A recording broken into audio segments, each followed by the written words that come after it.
Hey guys, welcome back. Tisha here, back for another segment of It's Getting Real. And this one honestly pissed me off. I just don't understand how it got to the point where this beautiful girl by the name of Sharice Iverson is no longer with us, but we'll talk about it. Do me a favor and hit the like button. So Sharice Iverson was born on October 20th, 1989 to Leroy Iverson and Yolanda Manuel. She attended 75th Street Elementary School in Los Angeles, California as a second grade student, where friends and teachers describe her as an avid learner, beautiful, always smiling, incredibly sweet, loving, and very rarely in a bad mood. Despite whatever she may face, she tried to remain happy. She was a happy little girl. She loved to jump rope and watch movies like The Little Mermaid, and she already had an idea of who she wanted to be. She wanted to be a dancer, a nurse, a policewoman, or even her mother.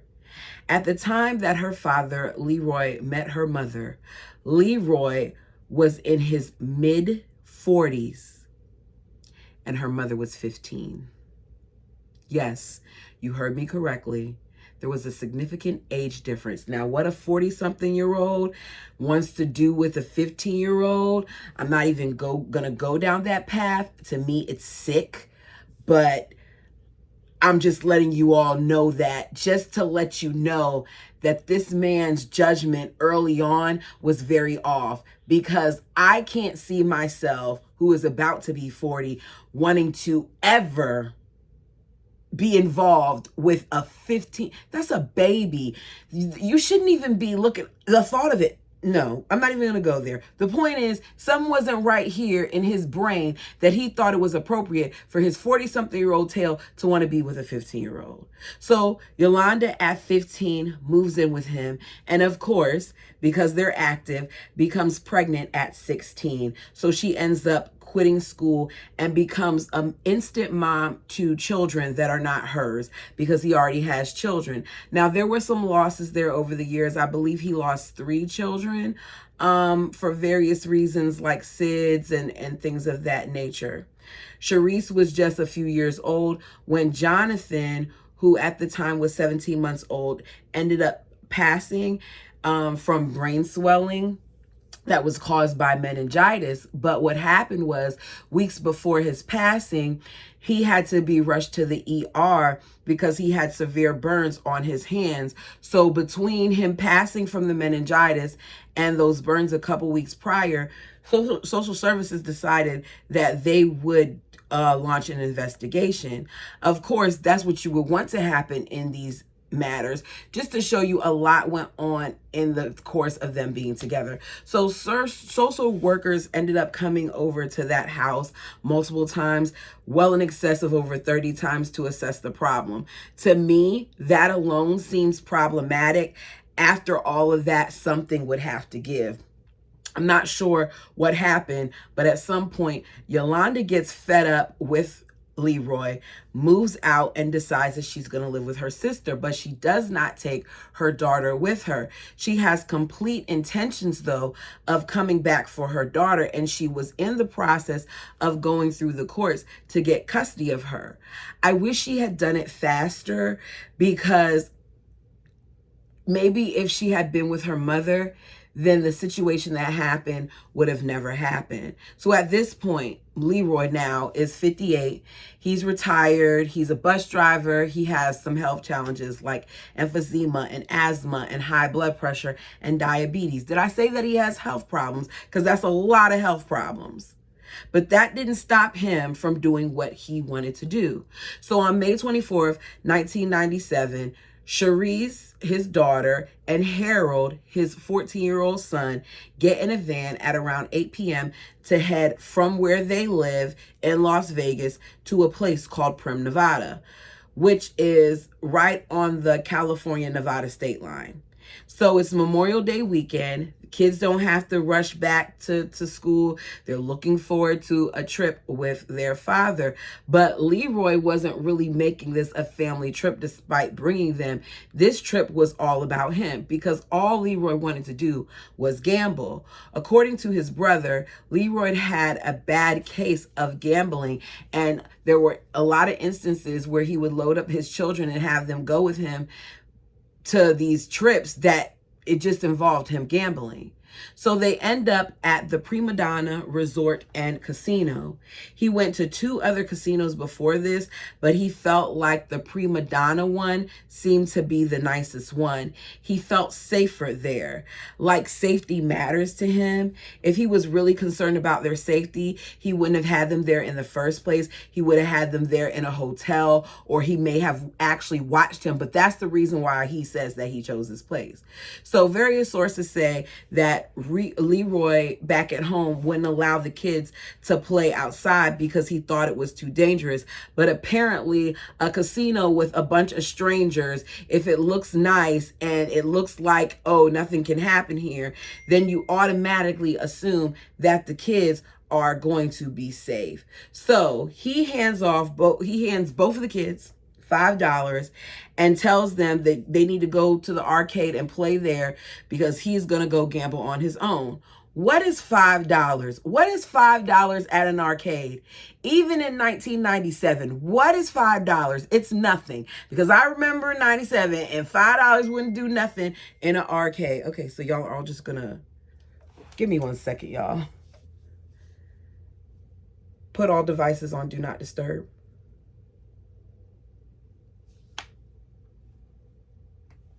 Because it's going to just keep blinging, blinging, blinging. So Harold, who, as I said earlier, was 14, was put in charge of his 7-year-old sister, Sharice.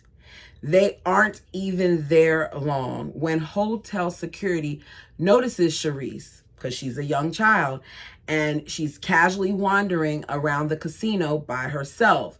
So they approach, the 7-year-old to make sure she's okay. And they end up making an announcement that they have a 7-year-old little girl that had been by herself and that someone needed to come and get her. Someone does come, but it's not Leroy because he's off having too much fun gambling. In cases like these, I feel like a parent should have to come back and grab their child. I don't feel like a child should be able to get a child, especially at that time of night. So Harold shows up, gets her. They hand, Sharice to him, tell them to be careful, and they leave. So a short time after that, Sharice was seen for the second time wandering around alone. At this point, Prima Donna Casino staff take her directly to her father, Leroy, and tell him that he needs to watch his children or they need to go.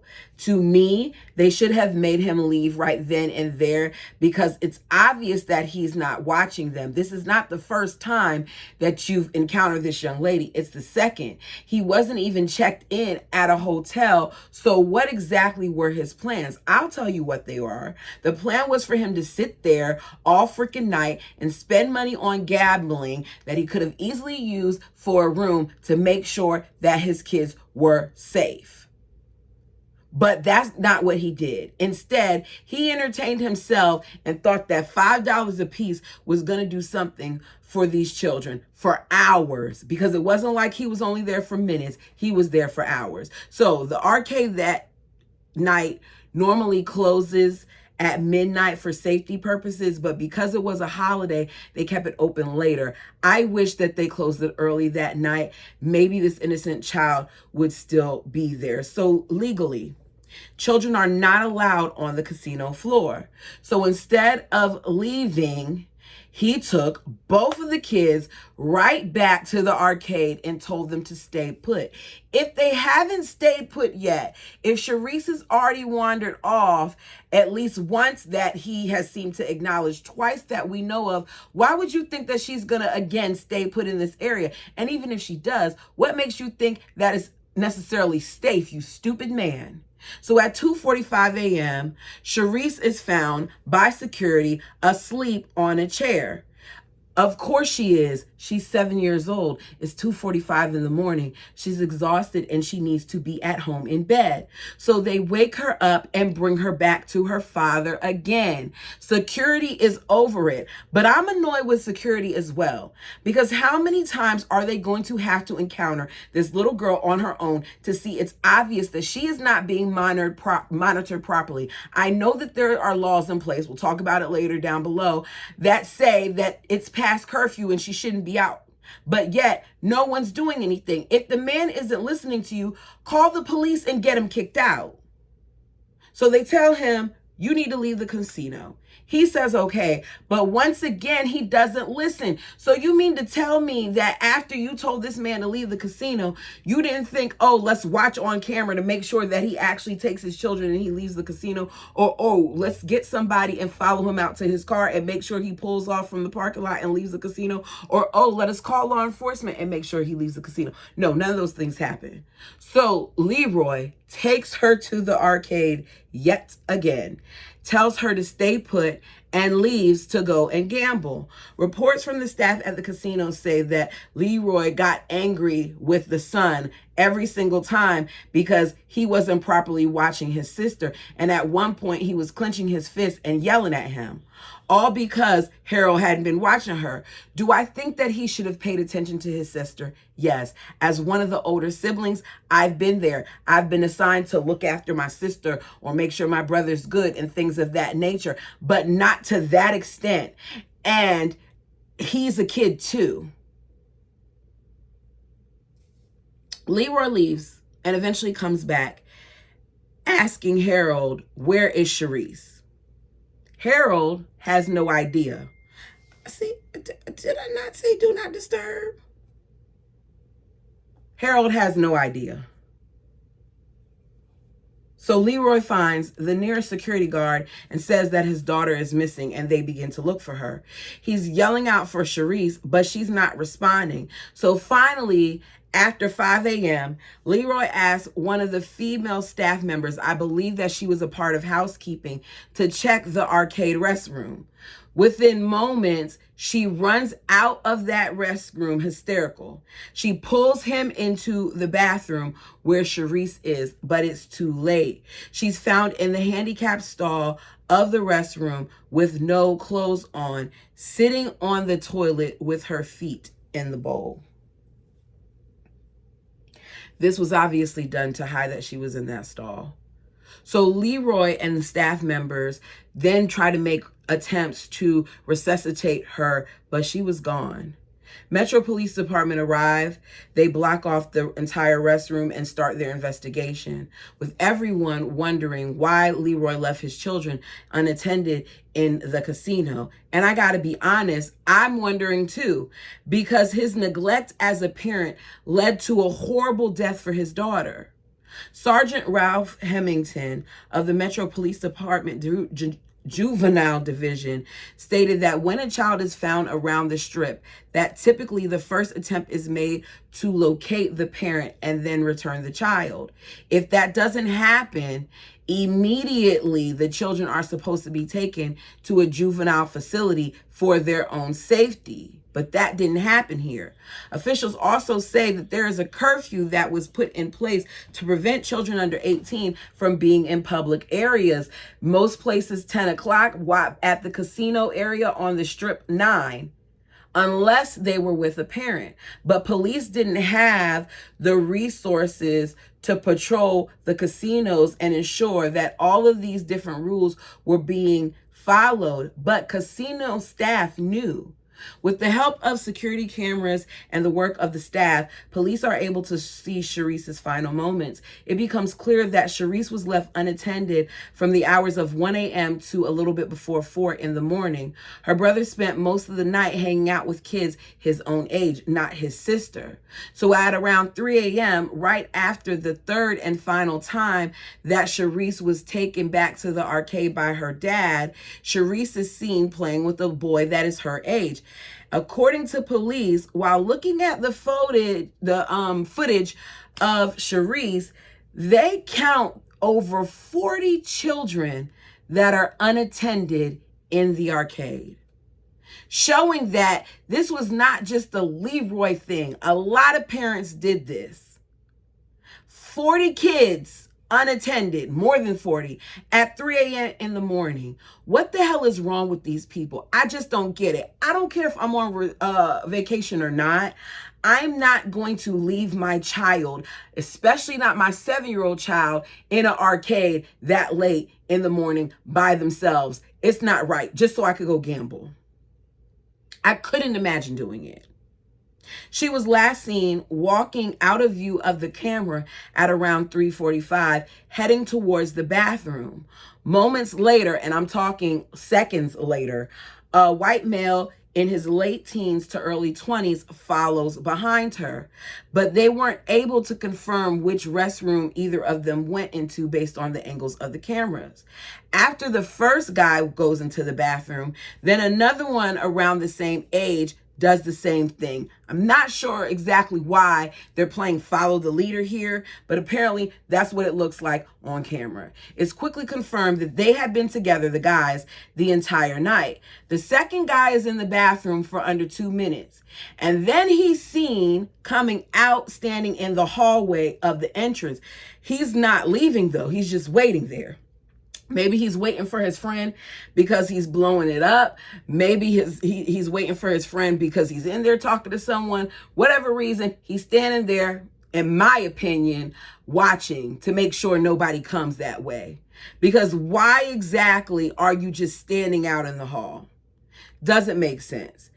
The first guy remains in the bathroom for over 20 minutes and then he walks out. You wouldn't think anything of it, seeing it on camera. As I said before, maybe he had a stomachache or something, but that's not what happened. So police continue to watch the footage, seeing that Sharice never comes back out. Authorities say within those 24 minutes, there were multiple women that went in and out of the bathroom. None of them reported hearing or seeing anything. I don't understand that, but they didn't. Maybe there was music playing. I don't know. Because police feel Sharice was being murdered at that time, that those women were coming in and out of the bathroom, and we later find out that she was. Investigators say that guys were seen on the surveillance talking, the two guys were seen on the cameras talking to a lot of teenage girls, that some of those girls reported being creeped out by the both of them. But the guys had a lot to say, kind of trying to show off and tell them a lot. So they told them that they were from the Long Beach, California area and that they attended Woodrow Wilson High School. So now police knew where to start. They took one of the images from the surveillance camera, made a still of it, and circulated it in areas of the casino as well as where they were believed to be from.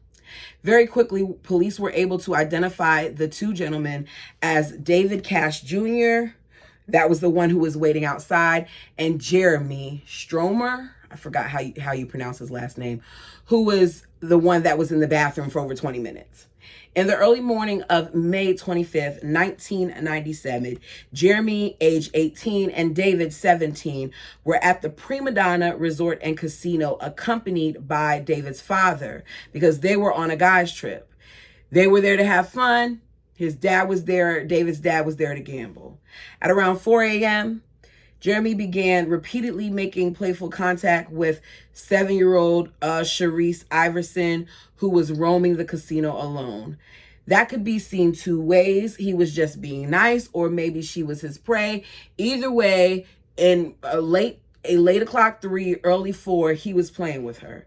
Eventually, Jeremy follows her into the women's restroom. While in the restroom, the two supposedly began throwing wet paper wads at one another. He had seen her previously doing it with one of the little boys in the play area. I remember doing that at school before. I threw it on the wall, but I was too scared that I was going to get caught, so I quickly took it off the wall. So I'm picturing this little girl thinking that she's having fun, throwing wet paper towels at each other. But it's a little inappropriate because it goes from wet paper towels to hide and seek. Jeremy, for whatever reason, tells her that the only place that she could hide where he wouldn't be able to find her is the woman's bathroom. So she goes and she hides in there. Sharice then, supposedly, according to Jeremy, tosses the yellow plastic wet floor sign at him, and it causes him to snap. Now, I'm not saying that I wouldn't be upset if a child threw a sign at me, but I know for a fact I would not do the things that he proceeded to do to her just because she hit him with the sign. So he lifts Sharice up, drags her into the bathroom stall. Around this time, his friend David Cash enters the restroom and witnesses that she is being forcibly taken into the stall. Perfect time to yell, "Stop!" Right? Wrong. When David sees this, he goes into the adjacent stall, looks over it, sees Jeremy holding his left hand over Sharice's mouth and doing something with his right hand. He reportedly taps on his head, but he doesn't do anything to stop the situation. He doesn't report it as a crime, and he's never faced with criminal charges. Yeah, you heard me right. So you'll think that he's going to yell, "Stop it," get help, kick in the door, crawl under the stall, do something. No. He even claims that he hears Jeremy at one point say, "I'm going to kill you." But he doesn't stay there. He leaves.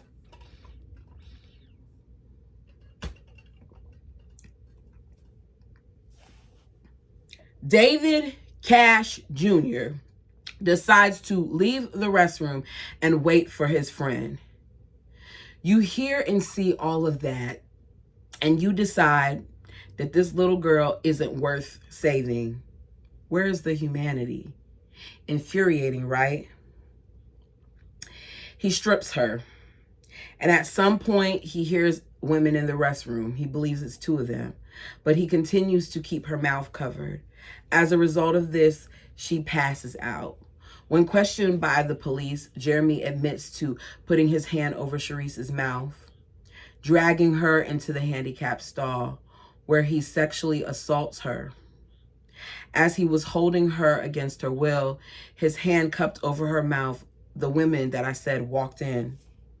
Sharice was flailing in desperation, trying to escape his grip, trying to get help, as he applied more and more of his strength onto her little 7-year-old body, basically immobilizing her. When the women left the restroom, they're completely unaware of what happened in the stall that's next to them.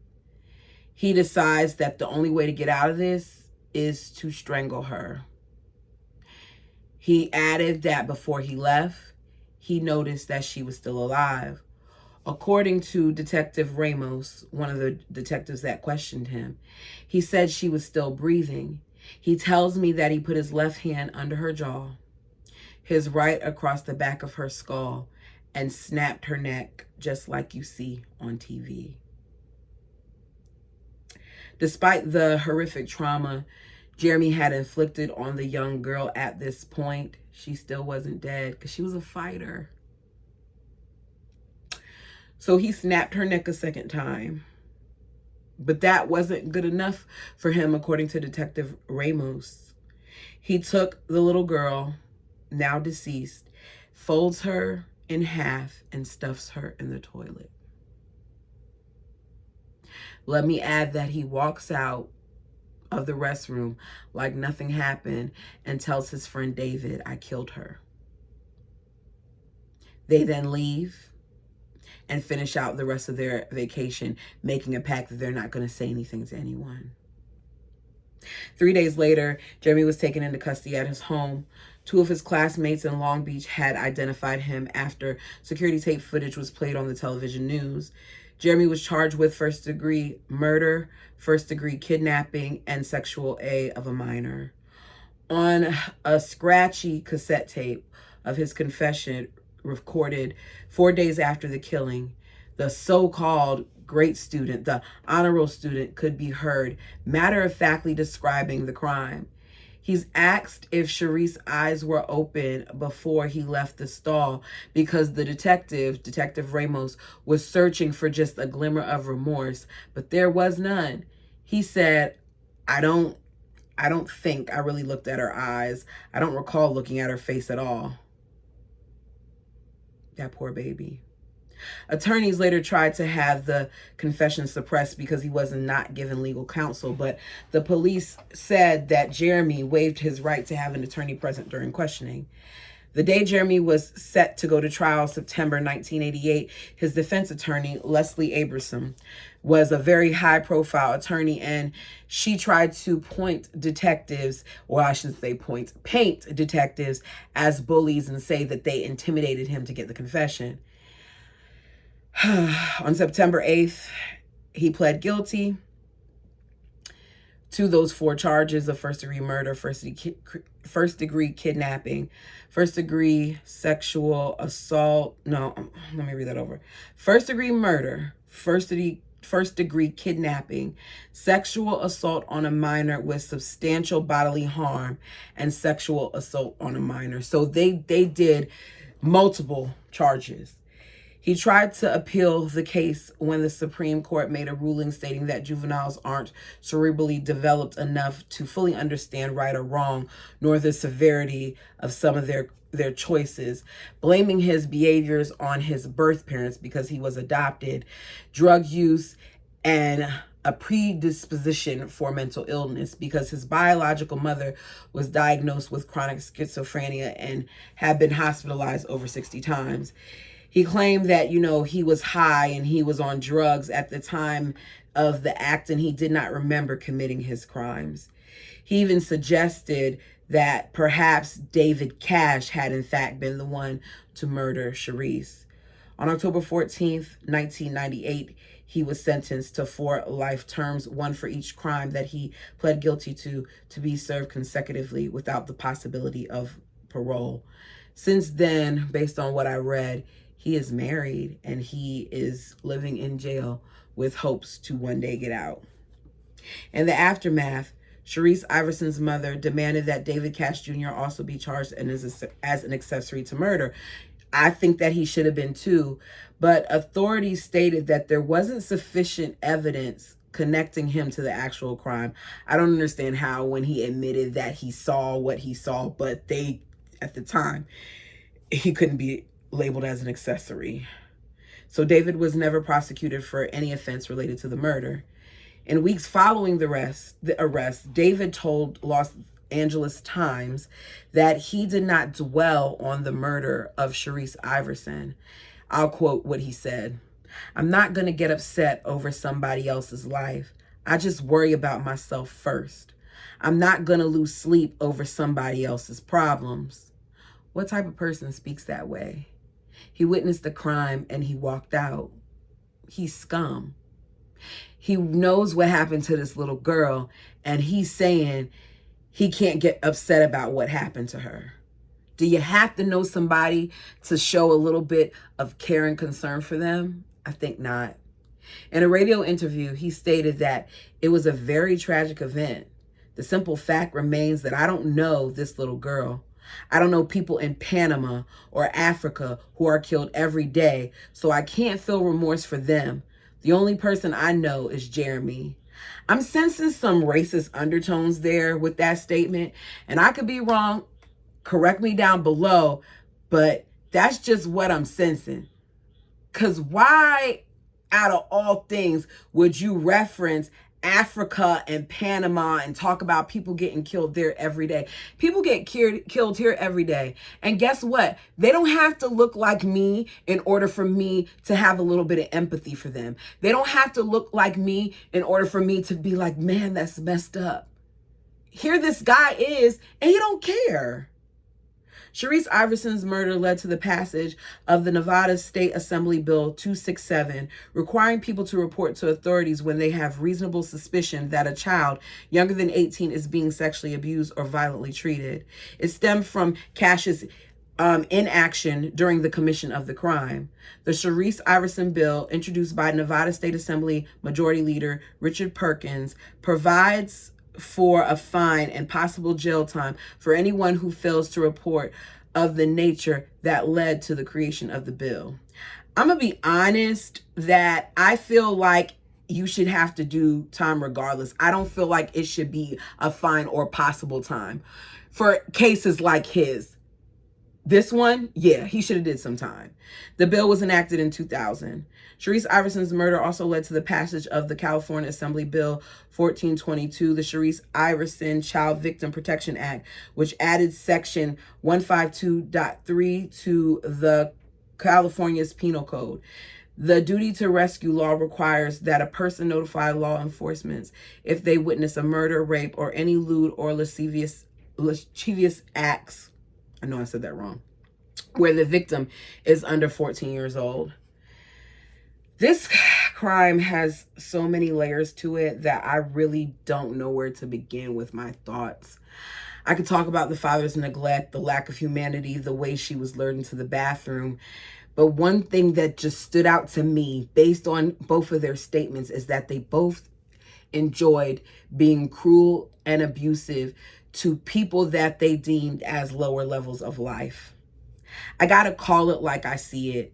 Jeremy was an adopted boy who lived a privileged life. His adoptive parents had money and were unaware of the medical history of his biological parents. But that doesn't lead to an excuse for his behavior. He got away with things that regular people without money just don't get away with. And I feel like they thought that out of all the kids that were in this establishment, out of the 40 plus kids, that they could take this little black girl, that they can murder her because it was a possibility that no one would care enough to figure it out. I'm not saying that everything is about race, because I do not feel that everything is about race. And there may be some people in the comment section who feel like that's what I'm trying to do. Hear my heart when I say this. With the comments that they made, and you could type it in, and if you type it in and you look, I didn't even put all the different sources and publications and things that I looked in to get some of this information. It is very clear that there is some undertones here of racism. They saw her as disposable and she wasn't. They saw her as worthless and she wasn't. And it makes me sick that both of these men are not locked up. Rest in peace, sweetie. I'm so sorry that this had to happen to you. I wish that this little girl was protected. I wish that she was never in the hands of her father. I wish that people like Jeremy Schroeder and David Cash didn't exist, because maybe little girls like Sharice Iverson would still be around. Thank you so much. Let me know your thoughts down below. Until next time.